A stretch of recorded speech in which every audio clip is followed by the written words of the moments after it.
Brown Dogs Farm are Norwalk, Iowa-made hot sauces and dressings.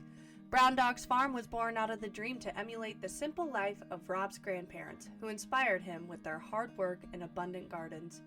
Rob and Amanda set out to create a unique blend of fruit and pepper that would satisfy the part of the brain that craves great flavor without sacrificing the spice of the peppers. Sweet, but still packing heat. With combinations like jalapeno green apple, habanero peach, cherry rhubarb reaper, and other great flavor combinations, there is a spice and flavor that is right for any party or get together. BDF also has homemade versions of their classic and spicy ranch that are one of a kind. You can order all of those and more online at www.browndogsfarm.com and ask your local grocery to stock up. Side of the Storm is brought to you by Revelton Distilling Company. You can visit them in Osceola, Iowa, or on the web at www.reveltondistillery.com.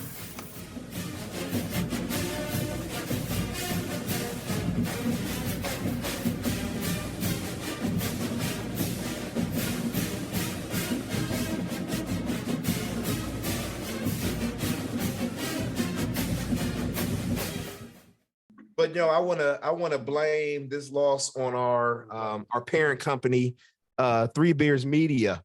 Yes. Yes. Shipley text us. Well, hold on. I'm gonna read it. I'm gonna read it verbatim because Yeah, I don't want to should. mess up what he said. So he said, what was it? Okay, you don't have to be. Oh, he said someone called Mike Nurse and tell him he doesn't have to be scared anymore. We killing tech. And so that was at 8:09 my time, 8:09 Eastern or Central, and we were up 23. At that precise moment. And then I said, whoa, early ship, and then he said, LOL. And I just said, well, damn, because then he said my fault. So he thinks of that because then he said he needed to throw up. So we laughed at him for that one. He just we'll get into that. We ain't even did our introduction, though. We already going in. Y'all already know who it is. Marcus gonna get his camera here fixed, but we got the audio, so we good. But welcome to another episode of Side of the Storm, featuring George Trice, Brent Curvey, and Marcus Pfizer. Brought to you in conjunction with Three Beers Media as our parent corporation, Brown Dogs Farms, Hot Sauce and Spicy Ranch, and then Revelton Distillery. So we appreciate them supporting us. I know we had about 200 or so downloads and views on our YouTube, so we appreciate y'all checking us out. But it's like hard to start. I didn't even normally. I'm always prepared for these. And I did not prepare anything because I didn't know how this conversation was going to go. So I'm not going to do our normal thing, but I am going to start off by just saying I'm going to share a picture real quick. And I just want to shout out this young man, Anthony Johnson Jr. So Anthony went out to LA last weekend. I couldn't make it because I had to go to Louisville for a birthday party for my cousin. My first cousin turned 40. So I went to his party, but Toya Younger out of the student office, VP of the student office, student affairs, she went down there and she sent me some pictures. Seneca was out there. She sent me a picture of her and Seneca chilling.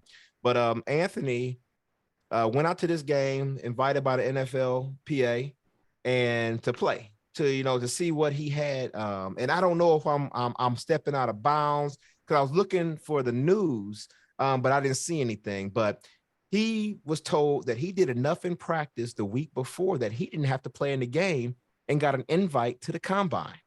And so I want to shout him out for that. Dope. He did have to play because the two corners ahead of him that did play, they got hurt. So they did have to end up suited up and playing. But he didn't have to because he has an invite. So right now he's down in Texas. I text him to see if he wanted to jump on with us, but he got a lot of stuff going on down in Texas, getting ready for this combine. So, much love to him. Getting that invite is a big thing. And I say that because I called a couple NFL players and agents on his behalf because of the year he had last year. and I got feedback on him, good and indifferent, nothing bad. Just knew he had to work. So young man, this is your opportunity to work and show what you can do. You had a good breakout year, your last year at Iowa State. But in the league, it's the next level, and you got a lot ahead of you. And whatever support you need, young man, we got you. So shouts out to you, Anthony Johnson Jr. and your family, because you getting this shot. You all got to listen to the story about this young man and how he grew up. And I think I talked about it in one of our other episodes that he sent his stipend home to his mom every month. So he never kept, and he kept just enough that he needed, but he sent a majority of it because of the situation that his mom and the rest of his siblings were in. And so he's just a humble, great young man, and I want to do everything I can to support him. I'm probably going to do something at the golf event, like a 50-50 raffle, and that will go to him. I'm not going to keep that, but I want to do that and support him, and then take up another donation to get him the things that he needs. Maybe try to find a pair of custom Trice Legacy cleats. Maybe do something. Maybe Nike. Nike might listen to this. Nike, we need you to listen to this. But yeah, shouts out to you, young man. Keep doing what you do. Let us know what you need from us. So I did want to shout him out there. And I know it's basketball season, but how do you have the potential rookie of the year running back in Breece Hall from Iowa State? The rookie quarterback of the year, like coming in last pick of the draft, winning 5 in a row regular season, winning a playoff game, and then he gets hurt tearing his UCL. And it's you look at that and you see that, you're like, oh shit, is this really happening? This kid was doing his thing, and this happens. And first opinion, Tommy John surgery. That's what the pictures, the way his elbow went and tearing a UCL, Tommy John surgery. He's actually, I think earlier today, he was getting a second opinion on trying to have not a Tommy John surgery, but a different kind of surgery that would get him back quicker. But it just sucks that we had two of the top, players in the NFL draft playing this year, and they both get hurt. But Brock, if he does get the Tommy John, that puts some potentially at July to come back at the beginning of training camp, but more likely like August. But Trey Lance is, he was almost 100%. So Jimmy Garoppolo is free agency, and he's going to exercise his free agency. So then it's, what do you do with this team? Because we were talking about Brock going and leading this team, but with him being hurt, coming back, there is speculation that there's one of two things that could possibly happen in this year. And hold on, Mike Nurse text me. What does that mean? I don't know what that means. He said, I don't know what that means. We're going to call him in a minute. But you have Brady, then you got Aaron Rodgers. Brady's on his way out. California kid, might be his last year in the league. Can come home, play 1 year, let Trey and Brock, learn up under him. Because I think Trey and Brock's contract together is like $10 million. That is nothing compared to the salary cap in the NFL. So they got two quarterbacks that they can keep on there, bring in a Rodgers or something like that, or Brady for a year. The only thing about that is, Kittle has said that he wants stability. He wants a quarterback that's stable.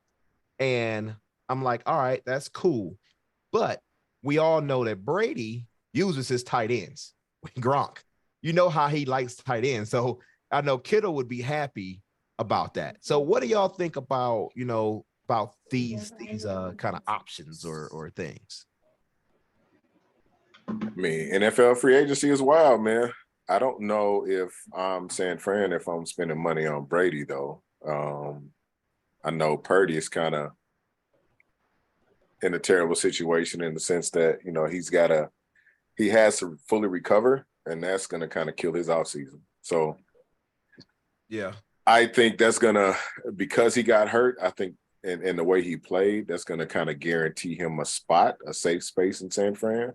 But I don't know if you bring a Tom Brady or a Aaron Rodgers out there Brady, I guess more so than Aaron, because I just hear too many crazy things about Aaron Rodgers, and I don't know how well he'll get along with with the OC and whoever else calls the plays out there. But Yeah, I don't know, man. That's a tough situation to be in.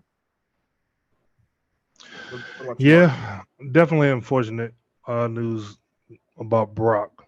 You know, that's definitely devastating. But you know, him and to speak on him and Brees Hall, at least they got the chance to show their talent and you know show what they can do.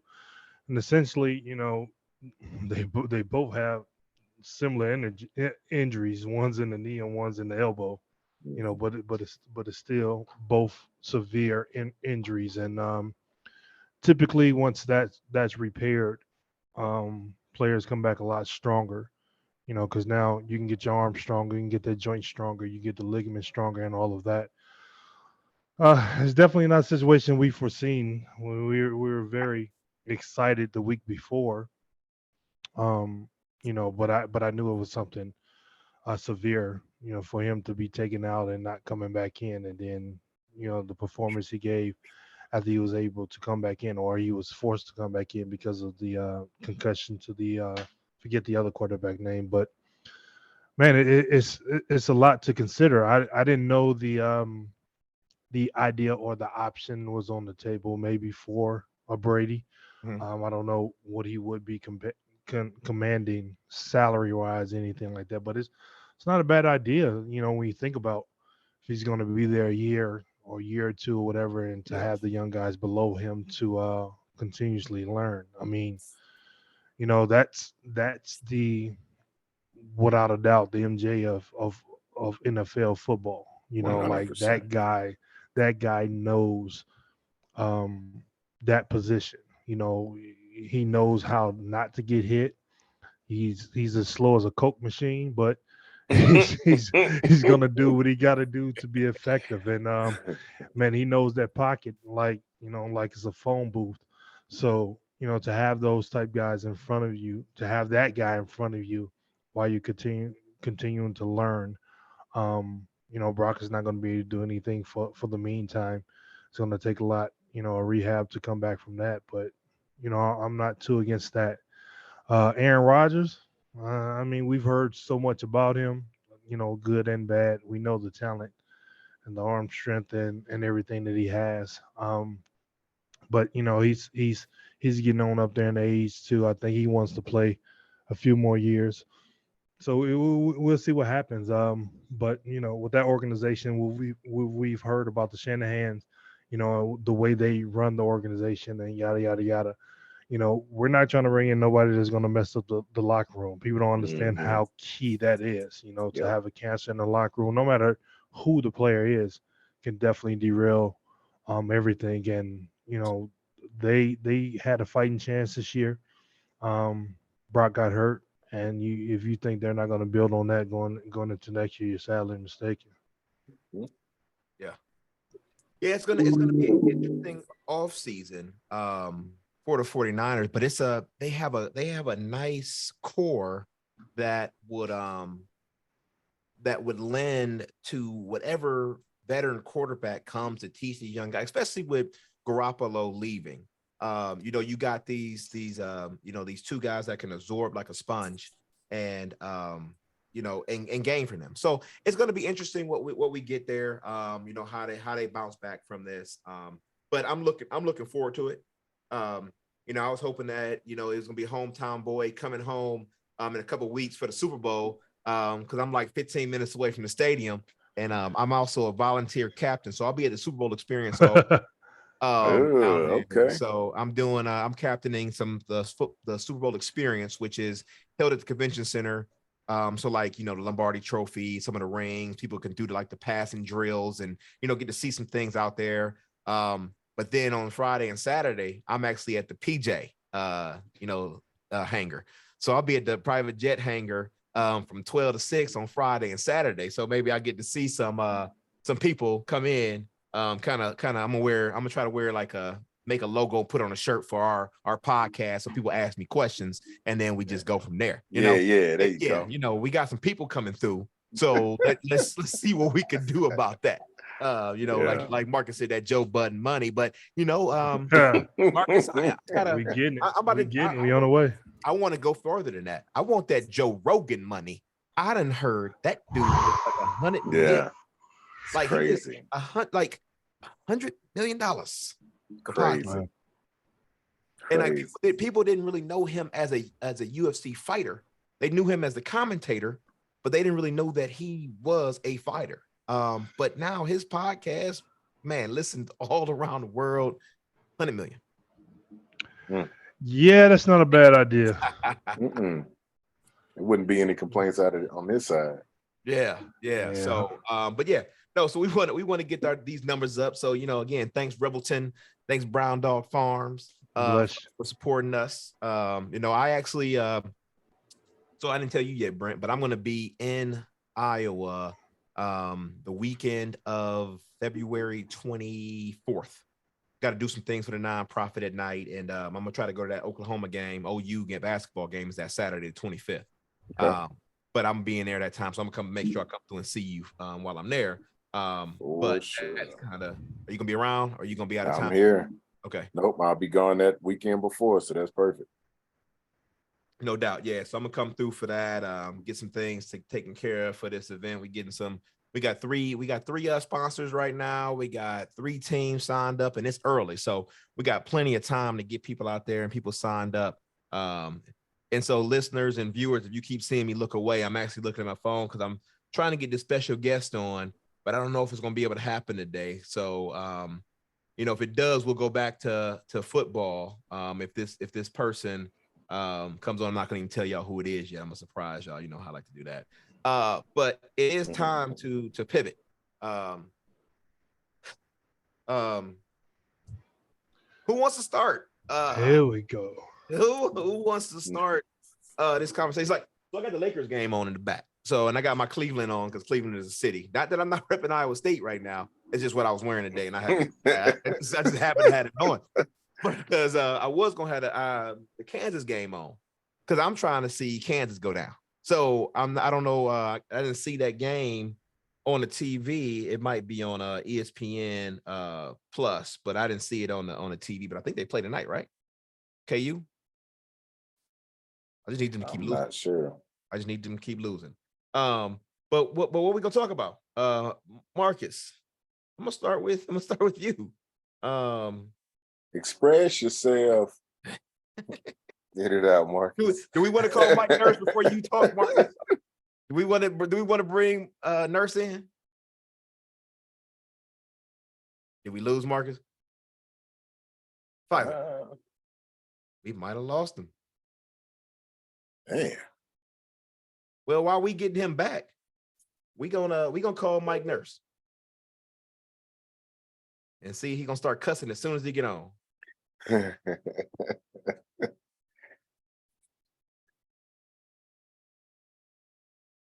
Marcus, you out there? Hello? Nurse. Hello? Marcus, Nurse. Nurse, can you hear me? Yeah. All right, what up? Hello? Can you hear me? Yeah. What's going on? Life, pursuit. Pursuit of happiness. So last time we talked to you, you were a changed man, or you tried to lead us to believe that you were a changed man. You insinuating that I'm no, Michael, I did not insinuate anything. I'm just asking you, are you still on that same path? Yeah, I still know my mom. Okay, I mean, I'm glad you know her. We lost Marcus on here. When we told him we were calling you, he kind of like just disappeared and ghosted us. I mean, I understand that. Yeah. So we wanted to bring you on. We got another guest I'm gonna call here in a minute. So are you around? You got about, oh man, we lost Marcus now. You got about can we call you back in like 10 minutes? Who, me? Yeah, you. What kind of foolishness is this? You know what? All right, hold on. Never mind. I'm gonna add add a person to this call. Hold on. I'm a family man, you know. It's do nothing. It's 9:50. Okay. And what you got to do? I'm a family man. Be a family man. Family man. All right. Okay. Well then, hold on. Let me call this. Let me dial another friend in real quick, and add a call. Let's see. Let's dial this number here real quick, and I'm gonna surprise everybody on here. So listeners, you are in for a treat. It's a little ambushy. It is. It is. But we're gonna see what's going on. I hope they don't say their name when they jump on. Hello. George, hello. How are you, sir? Getty, what's up? How are you? Not Good bad. to hear from you. Good to hear from you too. Oh man, the legend, So the GOAT. we are calling you live. We record on tonight and we release our podcast tomorrow. But on the line with me on the camera, I got Brent Curvey and Marcus Pfizer. How are you guys? How are you guys doing? Man, good, Coach. How about yourself? It's been way too long. Been really too long. And then also, sir, on the phone with you, we got Michael Nurse actually on the phone line as well. How about that? Good to hear from you guys. So it's been, like I said, I apologize. It's been so long, but I've missed y'all greatly. Yeah, so my story about Getty is I didn't play with the boys because I was about 6 inches too small and about 70 pounds light. But I tried to bulk up, so I went to Getty, and because of who I was, he was able to get me a workout plan.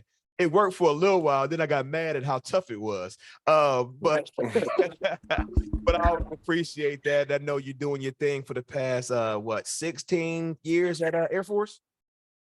Yes, sir. We just finished season 16. Yep. Season 16. Yeah, you left Iowa State in 07. And so but it's good to hear from you. So we do this podcast. We got Mike Nurse on here because we're gonna talk about basketball here in a minute. But we're talking about the fact that how tough it was to play down at Texas Tech for basketball. But we started off this episode. We were just talking about, the Brees Hall getting injured last year, and then Brock Purdy with his UCL and that Tommy John potential surgery. And we just wanted to get you on there as a strength and conditioning coach. And we just want to know what you thought these two guys need to do and to get ready for next year, to get back from these injuries and just be prepared and mentally, physically, just get your thoughts on it. Yeah, well, that's one I don't have a lot of experience with. That that UCL injury obviously is more of a baseball injury, and that and then obviously the Tommy John surgery. If it does, now what I've read, they're still in the point of evaluating it. Yeah. The only thing I can tell you from a strength standpoint, if they end up whether it be a rehab, which you hope he can do the rehab only without having to have the repair. If he does have the repair, I do think it's probably a better for a quarterback, even though you're still a throwing athlete, it's going to be a better rehab and a better result than it would be obviously a pitcher. That's a tough thing to come back from for a pitcher, just because of the amount, obviously the repetition and the velocity, and that the amount of the amount of force that goes through that elbow joint. But I think today's day and age, the only thing I've never had to deal with, quite honestly, in a football player, because it just doesn't happen. It just doesn't happen in the game of football. And how, you kind of see how that with him, just the freak nature of how he was injured. But I do think that obviously the 49ers, in fact, they trained here for a week. So before they wanted to come to altitude, so they trained here at the academy for a week, and then played in Mexico City on that Monday night against the Cardinals. So they were here for a week. So I did get to, their staff is outstanding, and they'll do a great job getting him back. But it's just going to be the mindset of, he'll attack it, he'll attack the rehab and focus on getting that back. And I don't doubt, like I said, that it will be an easier rehab even for a quarterback than it would for a high level pitcher. Okay. Makes sense. No, we appreciate that analysis. Yeah, it's just trying to figure out what that would look like. And, and it is the mental part. It's the mental part of getting back out there Right. after getting through that. And Marcus, Marcus on here, so we got you back now. So Marcus is back with us. So Can you guys hear me? yeah, we can hear Yep. you. You was muted for a minute, but we got you back. You must have switched back to the back. Good. Yeah, I got back on the Mac. So Getty on here talking. You hear Getty on here talking right now. What's going on, Legend? How are you, sir? Good to hear your voice. You as well. I'm doing well out here in Vegas, trying to raise these kids and teach some of that hard work, toughness that you taught us. Man. No, they're in good hands. They are in good hands. Yeah. So so Getty, you got any stories about Marcus or Brent or Nurse that you want to share with the fans? We don't got a lot of listeners, but we got enough. But we want to know. Well, so here I got a couple, right? So those guys. So here's the deal. So Coach Eustacia came over, and he came over to the weight room, and he came up into the office and said, do you have a minute? I said, Coach, yeah, how can I help you? Well, he said, I want our guys to train with you, with the football team. And I said, Coach, they're welcome to. I said, as long as if you talk to Coach Mack and he okays it, they're more than welcome to. And then I said, but here's the thing now, they're going to have to do it our way, and we're not, it's going to be the hard way, the right way. Right. Right. So there was a few that they only lasted for a few hard ones stayed for a long time. So those guys stayed the course, and they became part of us, honestly. It was an honor to have them and work with them. And they'd be all, the thing I took pride in, right, was just seeing them work every day behind the scenes in the dark. And then you go over there to Hilton Coliseum and watch and see what they do on that court, right? So you took a certain amount of pride in that, hey, these guys were, the way they worked, the mentality they had, and how they went about their business. But then you saw them, those guys were playing at a high level and had a lot of success. But so we took pride in that. I took pride in that. But that's kind of how that evolved. Here's the Curvey story. Oh man. So, and I can't remember. Gosh, I think it might have been Baylor. I can't remember the opponent, but old Curve was getting a little worn down in a series, right? He was out there, he was getting after it, got a little worn down. So he comes over to the sideline and he's kind of bent down on his hands and knees. I said, Curve, you got to get up and get ready. You got to get up, stand tall, and get ready. And he goes back in the game, and there's a ball knocked loose, and who picks that ball up and goes 75 yards? But Curvey on the net, on the exact scoop and score play. That's on what the that's the rest of the story right there. And I'll remember that like it was yesterday. But it was it was an honor to coach you. It was an honor to coach you. It was an honor to watch you play. And again, I can't express how much it meant to me to be able to be part of that process. You can't see him, Getty, but he over here smiling. He smiling. Man, yeah, man. Yeah, I remember that too. Yeah, couldn't let Getty down. Who was that again? You remember who was that? Who was that? Was that Baylor? Who was that? That was Baylor. We were down in Texas. Yeah, how about that? We're in Waco. We getting Coach Mack on here too, Getty, but we were gonna get him on here for episode, but it was the episode we recorded the week that Florida got all that weather, and so he couldn't get on with us. So he listens to us, so he's still trying to get on with us. I saw him at I was back for Reggie's Hall of Fame induction. So Reggie wanted us all there. So we talked to Coach when we were there, and then Reggie and some of the other guys, Stevie Johnson came back for it. Some of those other cats came back, and so we just hung out there, and it had a good time, man. But we know we appreciate these stories. That's one of the things that we love about this podcast is because it's their family everywhere. Still, we want to hear these things, and that's why Mike Nurse is kind of quiet on there on the line. Because we gonna get him on here in a minute, but I don't know if he survived or not, or if he's one of the people that bent over and threw up after doing all that work. But But we appreciate it. I don't want to keep you too long. I know you got family time. I took you around, but I didn't know if you wanted to say anything else out here before we let you go. And then I'm gonna keep in touch with you. Now that I got your number and everything, but I mean, we just wanted to get you on real quick and and get a little bit of insight from you. But I don't want to keep you too long. Get back to the family. No, it's good talk. It's good talking to you. Like I said, I appreciate y'all. I'm proud of y'all. And, I'm glad. It was just an honor to be part of your process and to watch you guys play and perform as athletes, and now, and to do what you're doing now is even greater. So appreciate you having me on, and I hope I don't hurt your ratings too much, but it's been an honor. And please keep in touch. If there's anything I can ever do, never hesitate, please. Okay. Always. Thanks, Getty. We appreciate you. Yes, we do. You guys take care. Appreciate you, Coach. Have a great night. You too. Appreciate you guys. Take care. All Bye-bye. right. Bye. I think Nurse just hung up. See, Getty was nice. He didn't tell you the bad stories, but I'm thankful though. And look, I appreciate him for it. Man. I appreciate him for it. Yeah, I thought go ahead, Mark. He ain't tell you the stories about how you used to sit that pencil on your chest and you can't break that pencil. And I kept. Yeah, you dropped off, man. We had Getty on here. You dropped off. Huh? We had McGettigan on here. You dropped off. No, you never came back to me. I was over here on I think hold for like 2 minutes. Oh, I don't know how to work my phone. I thought I hit add call.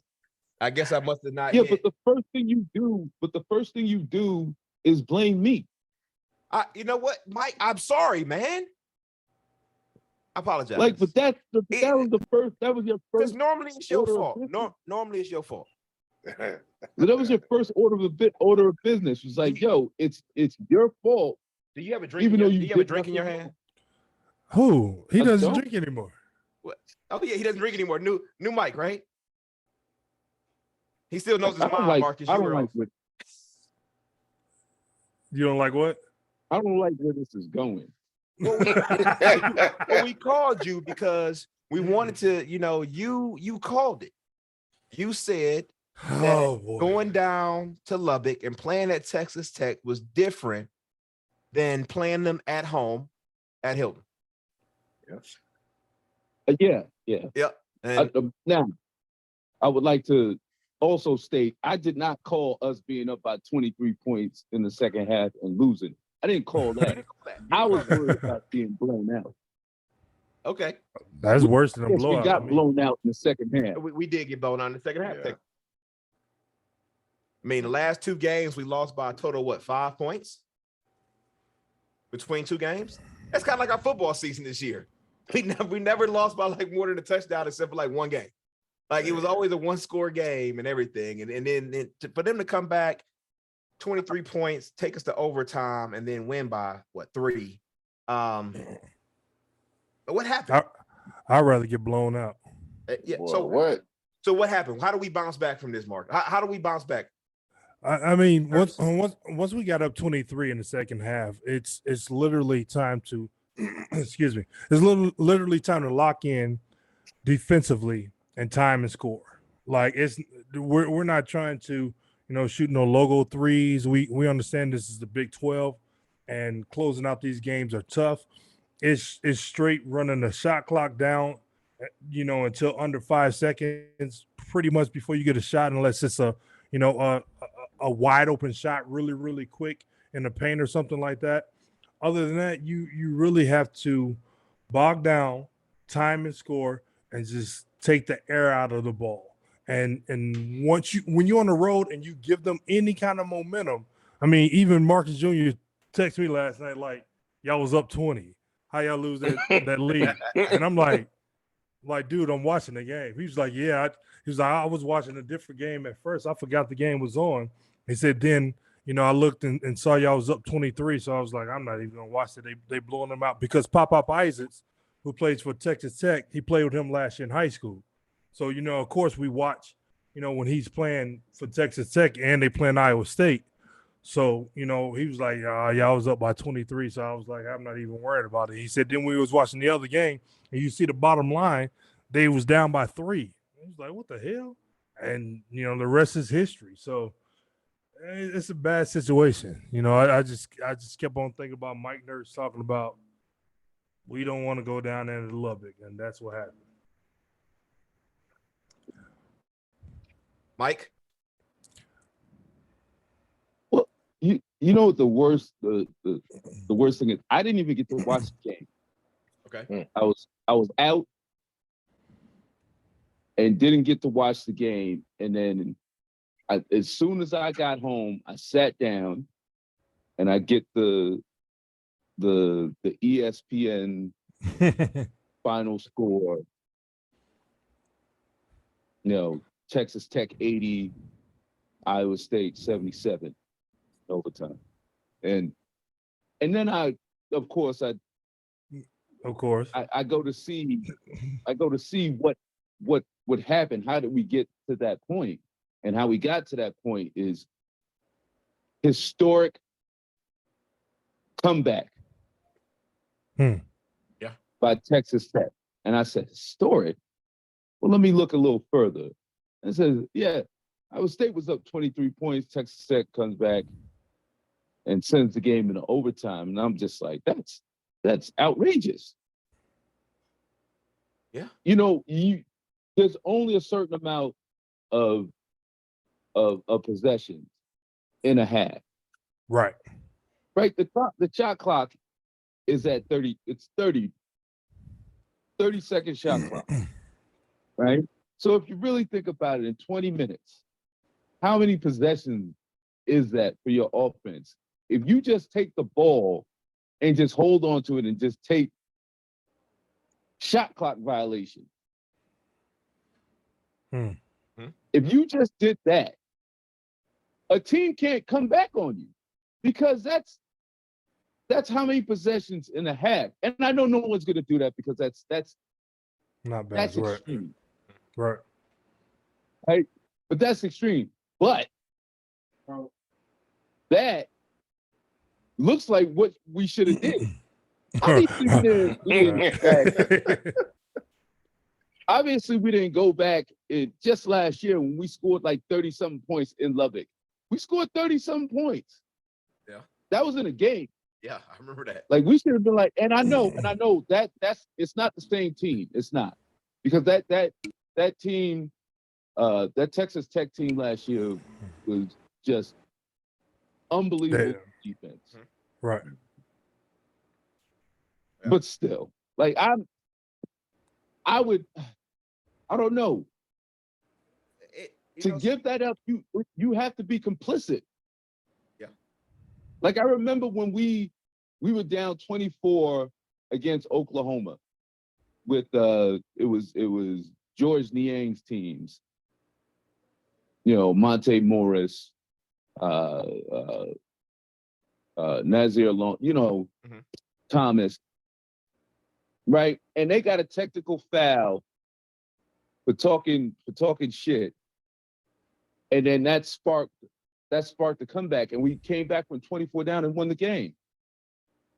But you have to be complicit in that situation. You can't just, like, no team is just gonna come back from 24 down in the second half, right? No team is gonna be able to do that. I don't care who you have on that team. The other team has to help.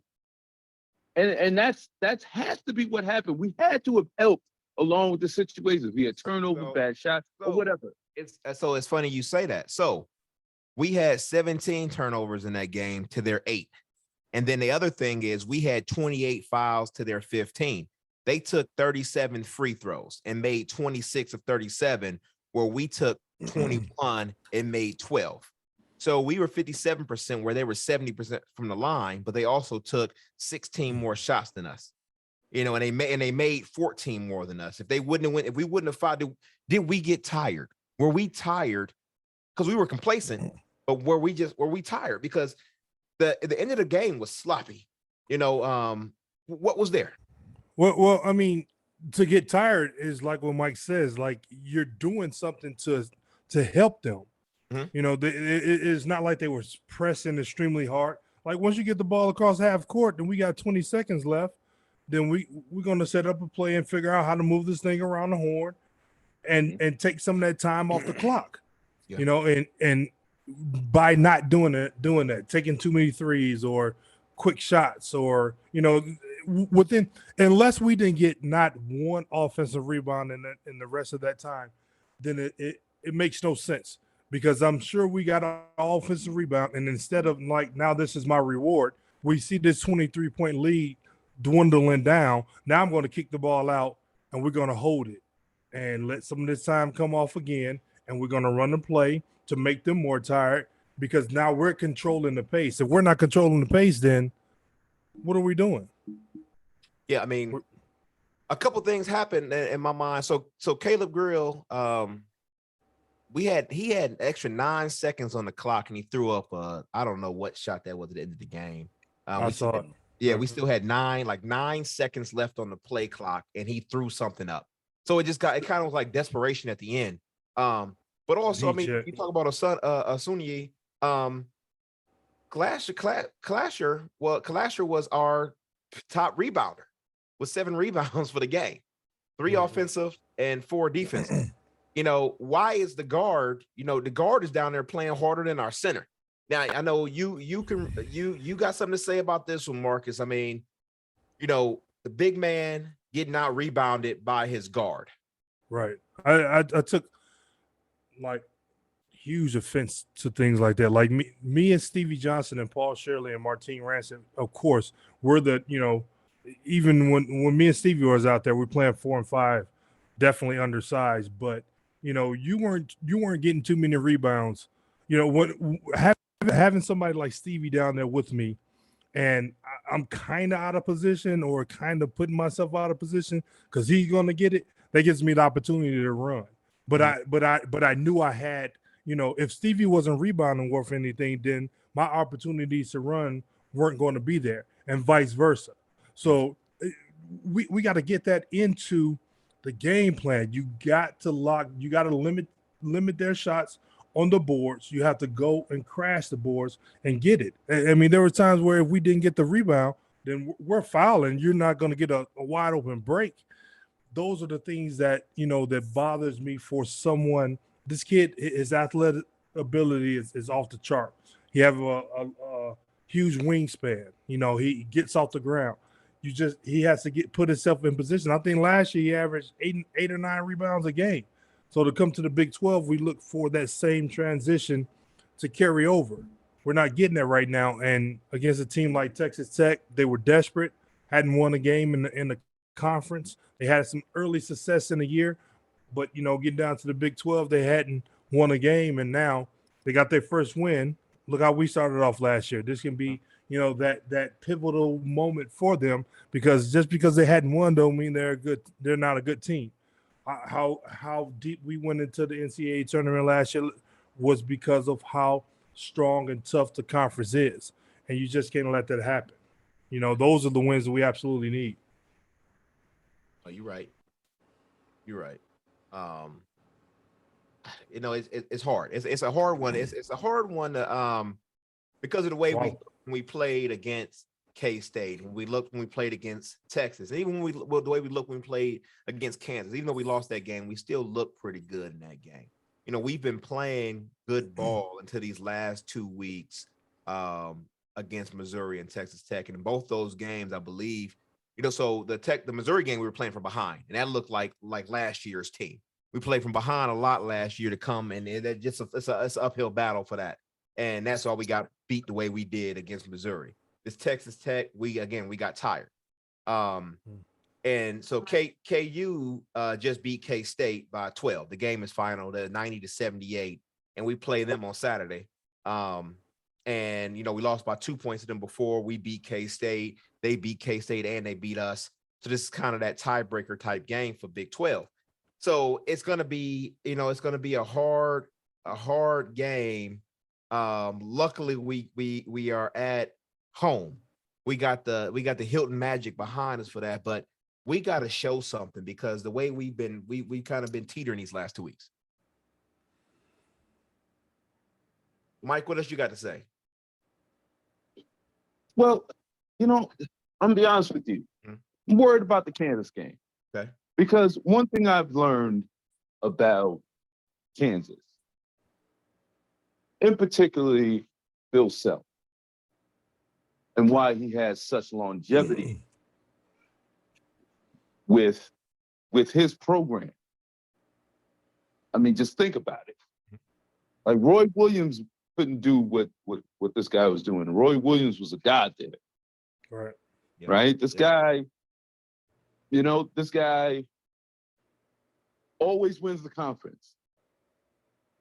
Yep. Always wins the regular season conference. People think that everybody, people have caught up with him, caught up with Kansas, like the Baylors. Baylor wins the national championship. They had an incredible team.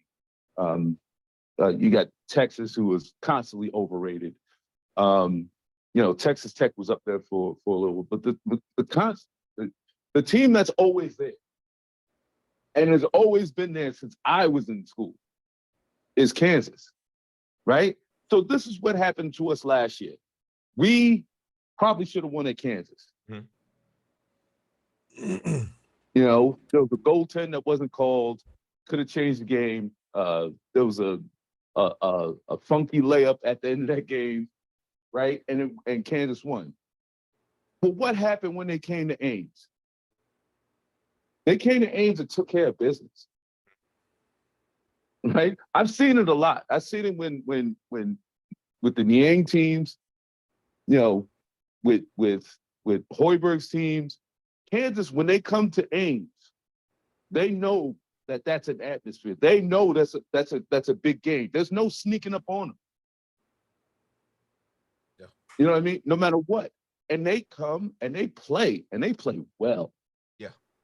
So I'm a little worried about this game. Where our egos are hurt after losing to the last place team, being up by 23. Being their first win in the conference.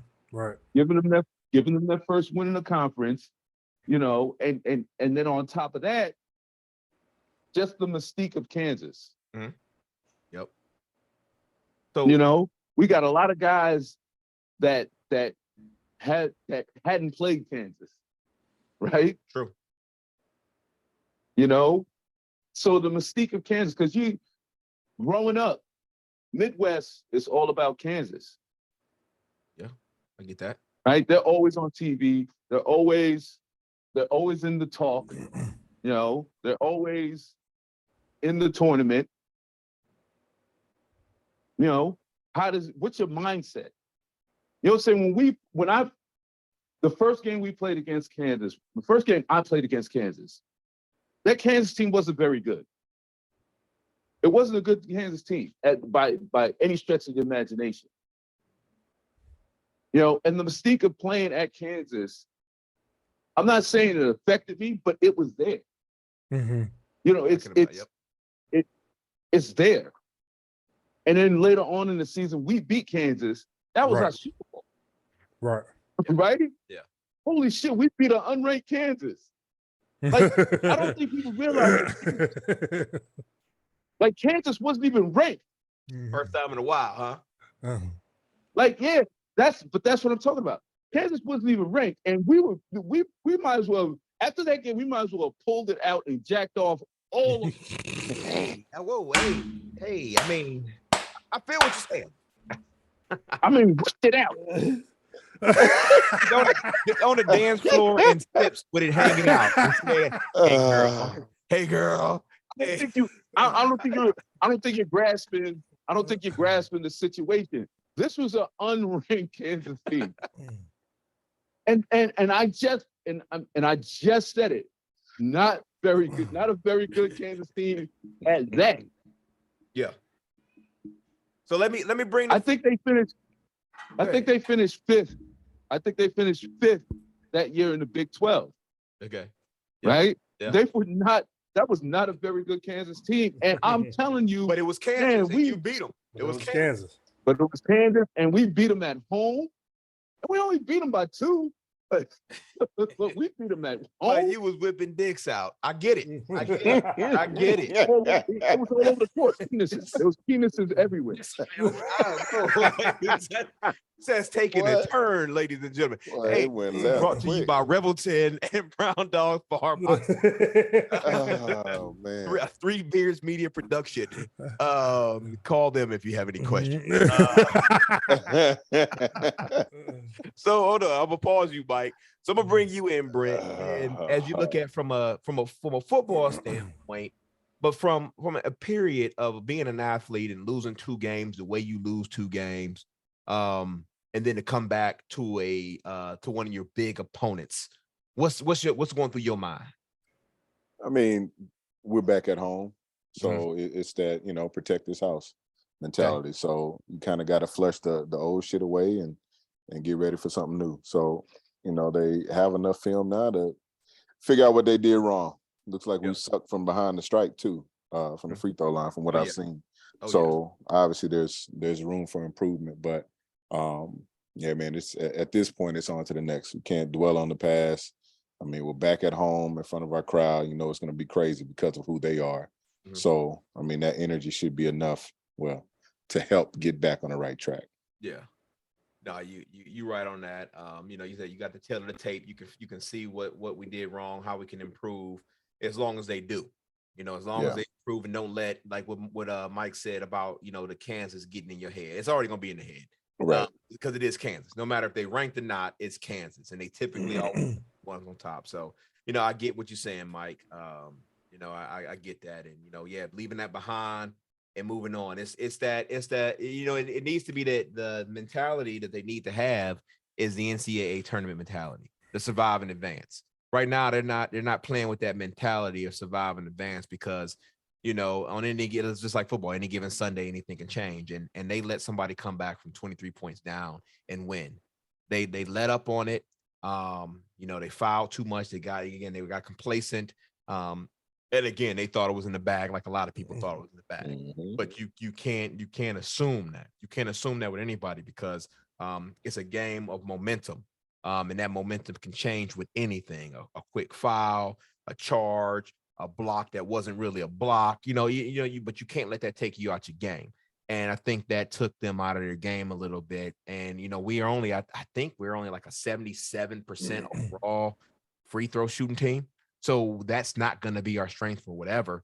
But, again, Grill being the number 1 hitter for this game, he had 24 points. He can do it when he gets open, but when he's flustered, he's not the guy. Osuni, my man, you gotta be that guy. It's your wingspan, with you being the center, you got to command that. You got to let the offense has to come through you. You come down there with that force, and then if you don't got it, then you kick that ball back out. But some of the plays I think got to run through him, but I don't know if he's that. I don't know if he's that guy. I don't know if I trust it fully. He has the potential. He can score. He can do that. But this system is a new system for him. We talked about this. This system is a lot different for a lot of these guys. Grill's coming back into this system after leaving for a while, transferring and coming back. But this system is a little bit new for these guys. And, it's, those, like we talked about, those first 10 games didn't mean nothing. Those weren't conference games. Those were, not buffer games, but they were buffer games. They were trying to get you ready for the season, get ready for conference play. And we looked ready for conference play, but right now we're in a little slump. So, like you said, Brent, leave it behind, start anew, refresh. So hopefully these boys can do that. Yeah, we're well into the season now. We're pretty good into the conference. And I mean, we're not trying to sound like that, but the losses that we had in conference, me and Mike Nurse and that team, like they had to take those games from us. In overtime, this is not going to be a walk in the park. And what was his name, Mike? Walls, Jacque Walls, I think that's his name. And he had to have a hell of a overtime and a hell of a game to beat us up there in Colorado. When we lost the first or the second one of the ones that we lost, we weren't giving those games away. We knew the importance of it because once we got to the end of the conference, to be the champions outright, we had some tough opponents that was coming in. We had to beat Oklahoma. We had to beat Oklahoma State. We had some tough teams, Texas, that had to come into our place, and we were fortunate enough to get them at home at the end of the season. So we knew how important those first games were, and we weren't giving you nothing. We were locking in from the top to the bottom, from the beginning of the game to the end, and that's the mentality that we had. For it to be a new system, listen, these are high level athletes that you would assume have the aspiration to be pros on the next level, whatever it is, the NBA, overseas, whatever. There's a lot of money to be made, and if they're preparing for that, systems change quickly. So to be where we're at right now in the Big 12, to have the winless Texas Tech on the ropes by 23 points and to lose that game was definitely disheartening. The game against Missouri, I don't understand, like, where that even come from. Who thought it was a good idea to have teams in the Big 12 and teams in the SEC play each other dead in the heat of their conference play? Yeah, I mean, what's the point of that? The guy from TCU, the guard from TCU, ended up hyperextending in his knee. Thankfully, he didn't tear anything because I thought that was ACL all day the way it hyperextended. But he's playing. Not that you want anyone to get hurt. Period. But while we're in conference, I'd rather something happen during conference than playing out of conference for a game that's is not going to make a difference one way or the other. And then if you lose the game, now we're dealing with that. You giving them a big quad one win, and now we got a quad one loss, and now you got to worry about it's just it just wasn't a good idea at all. That should be earlier in the year. That should be like that thing, exactly, like them tournaments at Thanksgiving time. That should be around there, a holiday thing before you get into the conference. You were 100% right on that because that kind of took the wind out of the sails, because had that game not happened, our momentum would have been possibly better. Right. But it's neither here nor there. We can't say if it would have happened, if it wouldn't have happened, but you can add a lot of things to the speculation and that speculation on there. So, but we got 8 games in February left, 1 game in March, and then the Big 12 championship. So I'm optimistic. They still got a lot of games left, a lot of conference play. So happy for them boys. Hopefully they do some things. So sure. But as we close out this episode, it's a little longer episode. We had a couple of different guests. Mike, you want to say anything as we close out? Well, I'll make a comment on this team, this current Cyclone team, and the Texas Tech loss it's a bad. There's no way to sugarcoat this loss. That it's a bad loss. You're at the top of the Big 12, right? You're gonna continue to be. You would be 7-2. Yeah. You'd be 7-2 right now at the top of the Big 12. You win that game that you are up 23. We have to find a way to not only get past that, but to thrive after that. Because let me tell you, we got some motherfuckers coming up. Like we got to go to Texas. We still have TCU at home, which TCU is an excellent team. I don't care where you play them. Yeah. Like even if they don't have Mike Miles, that is still a formidable roster. Yeah. We still have to go to Baylor. We have some games. We have some opportunities, but then again, we have some games that, listen, if you wake up on the wrong side of the bed, it could be night out. Like you could be knocked out before we get into the second half. That's how good this conference is. Yeah. The Big 12 for the last 4 years, maybe even 5, has been the best conference in America, and it doesn't really get the kudos that it deserves. on how good this team, this conference is way better than any other conference in America. And I guarantee you, it is not even close. Yeah. But that's been for the last, like, I want to say 4, maybe 5 years. You know, these guys have an opportunity, right? And we couldn't talk this until this year. An opportunity to win the regular season. You know, and we have to find a way. And I know we're limited offensively, but we have to find a way to make it happen. Like Marcus was talking about, you know, what we did. And I know I'm biased, but in the last 5 minutes of games, teams didn't really have a chance against us. We beat Kansas at home. We were unranked. I don't know why we were unranked, but at the time we were unranked and they were a ranked opponent. And Roy Williams said in the last 5 minutes of the game, they just handled us. They took it over the last 5 in the winning time. That's what this team needs to develop, because they've been able to win. They don't have, all right, it's the last 5 minutes of the game. We're going to turn the screw on defense, and our offense, we'll see what happens with our offense. But our defense is not going to allow these guys to get open shots. Right. We're going to rebound the ball. We were the smallest team in the Big 12. Mm-hmm. The smallest. We started 3 guards. Stevie was converted from being our 3 to our 4. Marcus was our 4, then he was our 5. Martin Rancic hurt himself, was never the same. You know, Paul Shirley had a fracture in his leg again, and it happened against Texas, right? So we had the smallest team, and we had to find a way. And damn it, we found a way. This team, because they have the good size, they don't have the monster inside.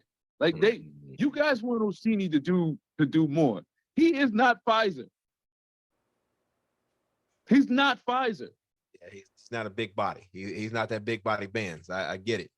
No, he's not someone that you can just, who's going to lead he's not someone who's going to just get out there and get you a bucket when you need it. Let's say they don't have a Tinsley, right, who could create when all else fails, right?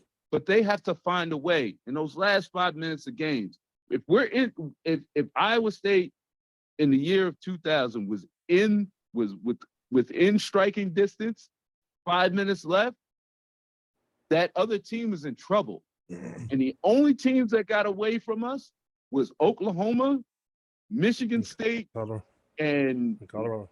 And Colorado. Like Marcus said earlier, Jacquay Walls had 42. And he was doing we couldn't even breathe anymore. And he was like a wizard out there. Right? But in the last 5 minutes, those guys have to find a way through hell or high water to be able to pull these victories out. That's how you win the conference. Yeah. The last 5 minutes of games. That's what Kansas does on a consistent basis. Last 5 minutes of the game, they're going to get it done. And if they don't get it done, we're shocked, right? We look around like, what's wrong? Kansas loses 3 games in a row. They're like, oh my God, what's wrong with Kansas? Yeah. Like, I've never heard of that before. Mm-hmm. Like, every team goes through that. Yeah. But generally not Kansas. It's new for him. But hey, listen to that, State. He's dropping knowledge on you. So we got some things to do. As Brent always say, let's get it. Let's get it. But before we close, though, I do want to say, so the football schedule for next year was leaked, but then it came out today. But I want to pick out three games I want to tell people about. The October 7th game, TCU, is the Jack Trice Legacy game. That is the culmination of the 100th anniversary. Some special things going there. I can't reveal everything, but be on the lookout for that. That's October 7th, the day before the anniversary of his death. Cincinnati and BYU, we play at both of those. I'm probably going to go to the Cincinnati game because my homeboy played for the Natty. And so now that they in our conference, finally, I'm probably going to try to go to that game because that's right down the street from home. BYU, I don't know if I'll go to that one, but we got some games, some new meat on our schedule.